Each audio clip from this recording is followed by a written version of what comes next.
One of the protection is trademarks under intellectual property.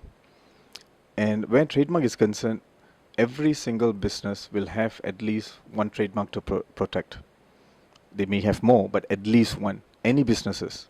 And just to illustrate this example, let me just tell you something very small, which you might not even think would this business would necessarily have a trademark. But I'll just give you an example. For example, a goreng pisang seller.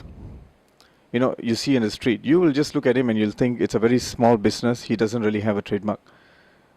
That's very wrong. Because when you have 5 people selling goreng pisang, and you eat one of it and you think it's very nice and you want to introduce it to another friend, how will you tell a friend? Go to that place, go to the street, you see the third stall from the right or from the left, that is a very good goreng pisang seller, go to that guy and buy it. What if one guy doesn't go to work on that day? Then it's going to be the second, not the third anymore. So it'll get a bit confusing. So if it's just as simple as, if the person just puts up a board and says, this is Ali's goreng pisang, Ali's becomes his trademark. As simple as that. He just puts Ali's goreng pisang, then that stall, Ali's stall, serves very good goreng pisang from that 5 stalls. So as I said, I'm just trying to impress upon you, every single business will have a trademark to protect. Even a small business as that, even a stall has it. Definitely a bigger businesses, multinationals will definitely have so many. We have clients, Lim Kok Wing, Diamond Water, all of them have protected their trademark because they want to differentiate their services from the others. When you're in the education industry, for example, Lim Kok Wing, he wants to differentiate his university from others. So when they look at Lim Kok Wing University, immediately they'll think of a center of excellence, an education center of excellence. It provides very good design, communication studies for one to actually excel in whatever they're studying. So Lim Kok Wing has provided that. And he's not only, he doesn't only have a business over here, he's also extended it to other countries.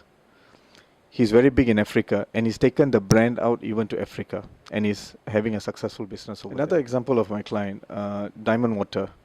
Basically, they provide filters.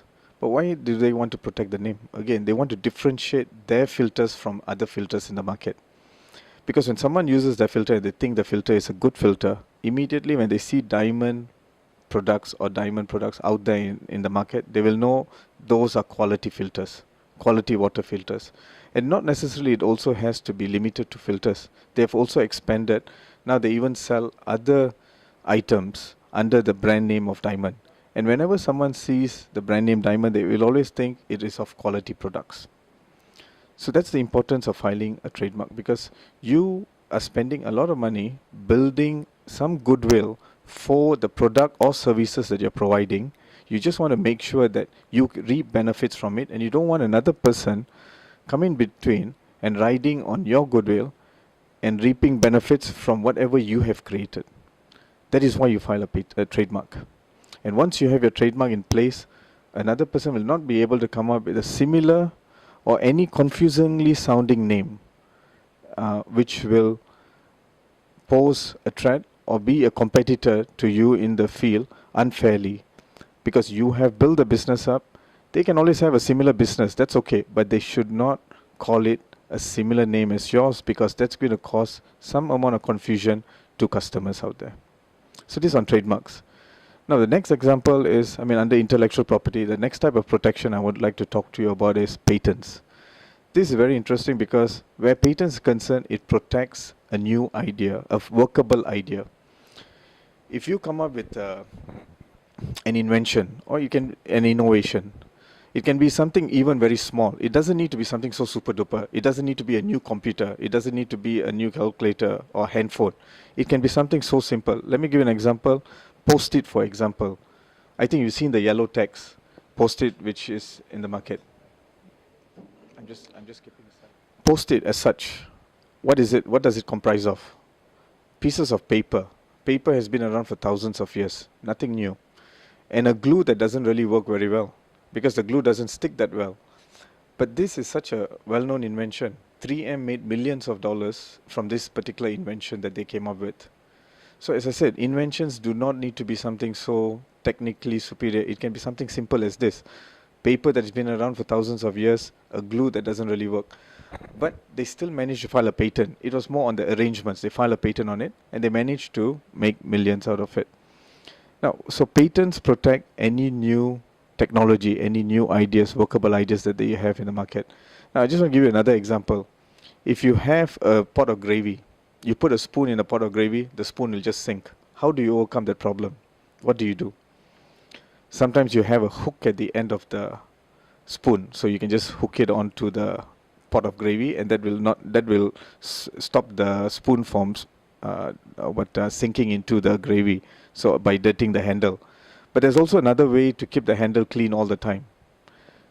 Look at this. Just say this is an example of a spoon.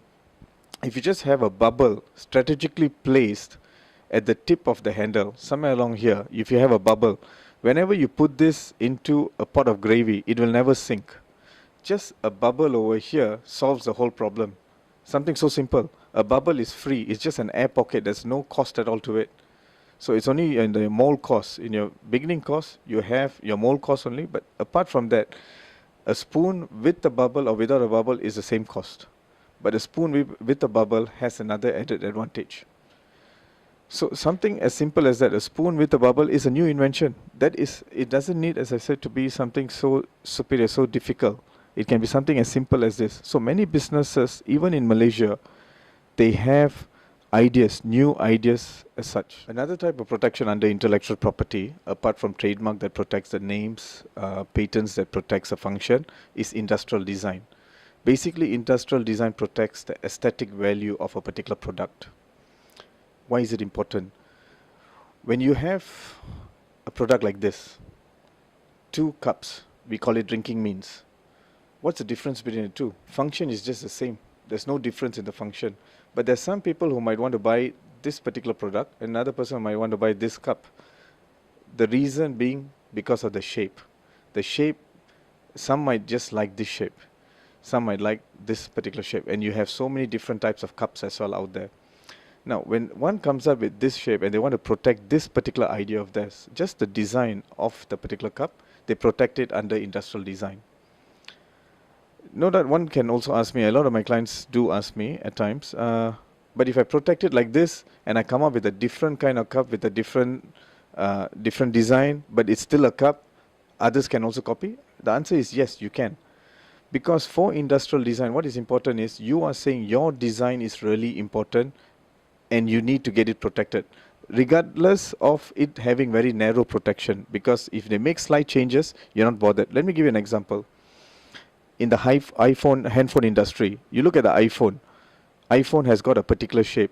If someone just makes it oval shape instead of the shape that it is, you will know it's not an iPhone, because iPhone is distinctive. I mean, that's how an iPhone would look. If you change the shape slightly, they will know this is not an original iPhone. So in certain industries, the shape is very important. Similarly, in the car industry, shape is very important. When you look at this model, you'll know this is maybe a Mercedes or BMW from just looking at the shape. So in some industries, the shape is very relevant. And in those industries, they have to go for industrial design protection.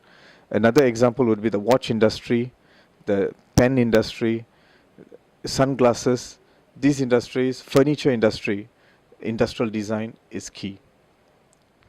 Okay, another important protection is copyright. Under copyright, what it does is you get what it protects is artistic creations. That's what is protected under copyright. For example, if I sing a song here today, I mean, just hope I don't sing a song now, but if I do, I automatically have copyright for the particular song. Now, if another person can prove that he sang the same song a month earlier than what I have recorded it, then automatically he has copyright protection for it. There's no registration where copyright is concerned. If anyone can just prove the earliest date of creation, they have copyright for it. Unlike patents, trademark, and industrial design, where you have to go and register your protection in the patent office, for copyright, you don't need to go and file for registration. You automatically will have copyright on the date you can prove you have created that particular work. So a typical work that can, that can have copyright protection would be, as you know, songs. When you sing a song, you can have protection for the song. Any artistic work, when you come up with any drawings, paintings, you take a photograph, you take a movie, all that will be your artistic creation, and you have copyright protection over it. So copyright protection is technically free, and it is not only protected in Malaysia, but under the Berne Convention, once it's published in Malaysia, you'll have protection in all the other countries under Berne Convention, which is quite a number of countries. So copyright protection provides very limited protection, no doubt. That is why when you see there's a love story, you'll see another love story is coming out. I mean, most Tamil movies, Hindi movies, most of it is love story. One moment the brother will be the bad guy, another one the father will be the bad guy, but the gist of the story will be the same. That's because copyright protection has very limited protection as long as it's not identical. But the gist of the story, I mean, both can be love story, it can still go on. You can still have something similar.